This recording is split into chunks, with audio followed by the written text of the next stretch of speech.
Gold Rush fans, this isn't just another mining mishap. This is the story of how two of the biggest names in the show's history, Tony Beets and Hisson Mike, went from reality TV royalty to convicted criminals serving life behind bars. Tony Beets and Mike Beets, stars off Discovery Channel's Gold Rush, have been sentenced to life in prison without the possibility of parole. The shocking verdict was delivered in a packed courtroom in Yukon Territory.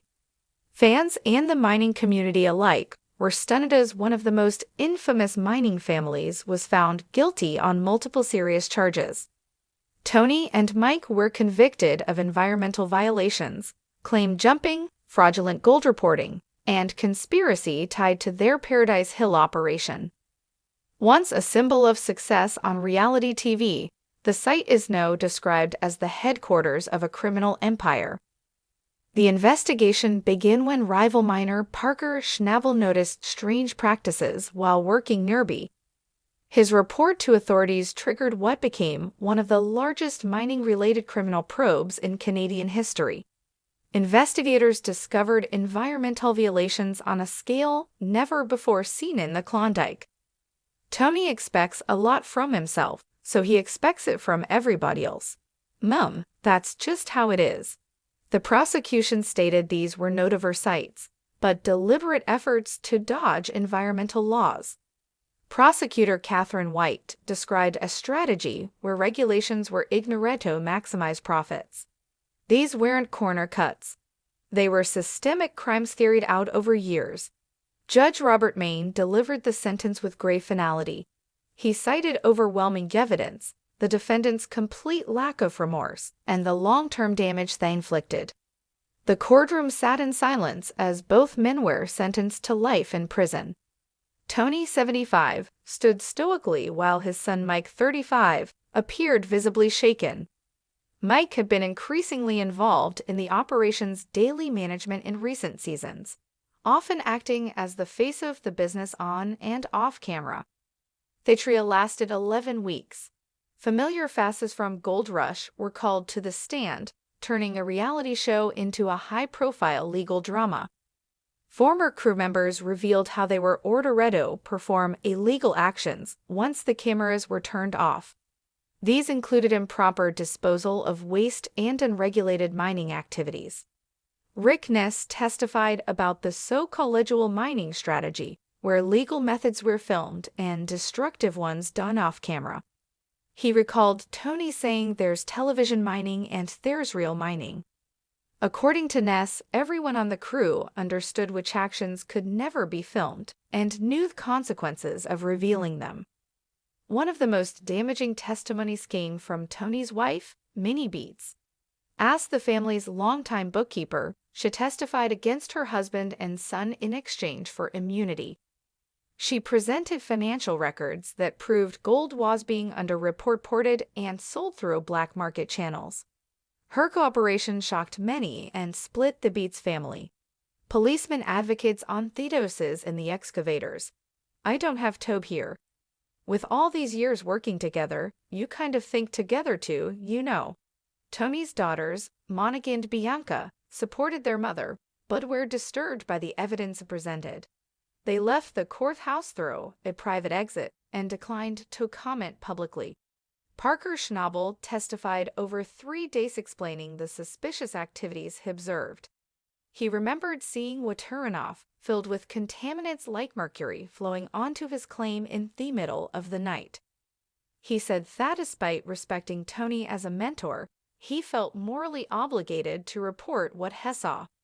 His test results confirmed the presence of illegal chemicals.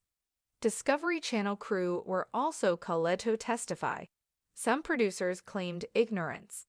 Others admitted they had suspicions, but didn't report anything for fear of jeopardizing the show. Executive producer Krista Doyle explained that only 15% of mining operations are filmed. The rest, he said, was based on trust in the miner's integrity. The case raised questions about reality TV's role in overlooking unethical or illegal behavior for entertainment and profit. Discovery Channel released a statement denying knowledge of any wrongdoing. The company said it was shocked by the outcome. Fred Lewis, another cast member, testified about a drunken conversation with Tony, where Tony bragged about evident environmental rules. Lewis thought it was just tough talk until the scale off the crimes came out.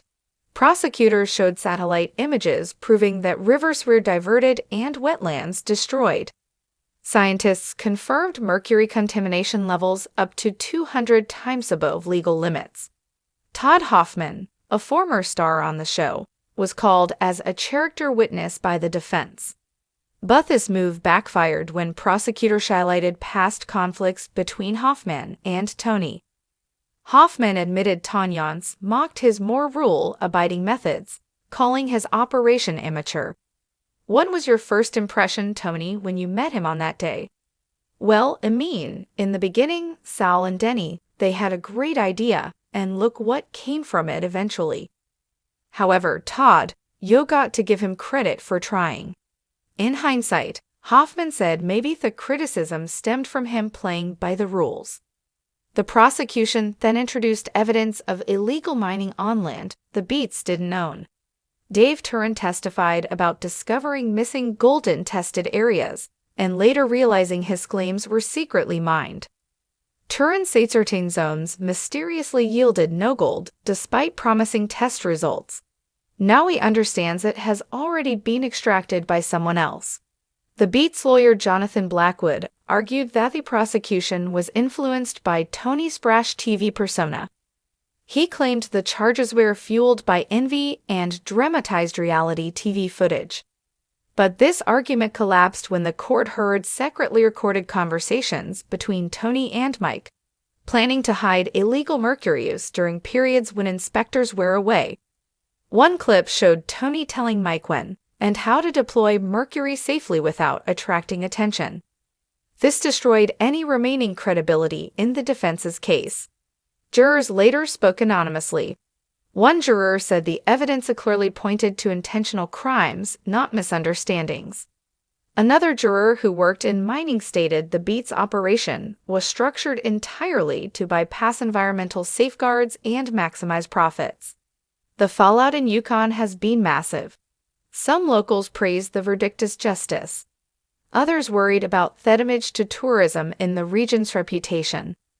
Dawson City resident Marion Clark acknowledged Tony helped bring attention to the Klondike, but said responsible mining must be the new standard. Authorities have begun assessing the Beets mining claims and equipment. Much of it may be liquidated to fund environmental cleanup efforts.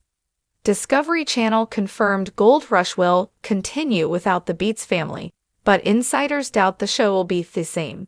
Chris Dumit, a fan favorite on the show, said the verdict left no winners. He lamented the environmental damage and the betrayal of trust. As officers escorted Tony and Mike from the courtroom, Tony turned to the gallery and said, "The Viking has fallen." Then he disappeared behind prison doors, leaving his empire behind. Clips from past seasons now look drastically different in light of the trial. Once-proud moments of triumph are being reframed as acts of deception. Environmental groups have started using Gold Rush footage in educational campaigns to highlight why mining regulations matter.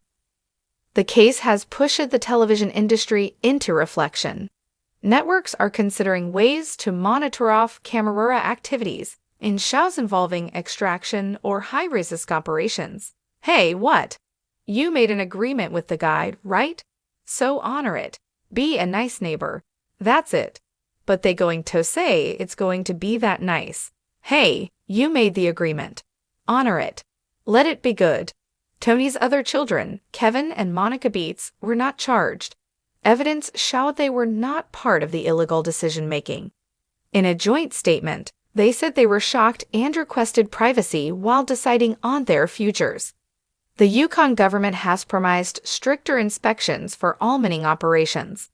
Discovery Channel has also appointed compliance officers to stay on site year-round. Tony and Mike's life sentences are a historic moment in reality TV and mining history. They also serve as a chilling reminder that fame is not immunity. For years, Tony Beets called himself king off the Klondike. Now he's just prisoner number 88,675,309. His empire of dirt washed away by justice he thought he could outrun. In the aftermath of the sentencing, the Canadian government's environmental agencies began working with local authorities to assess the full extent of damage.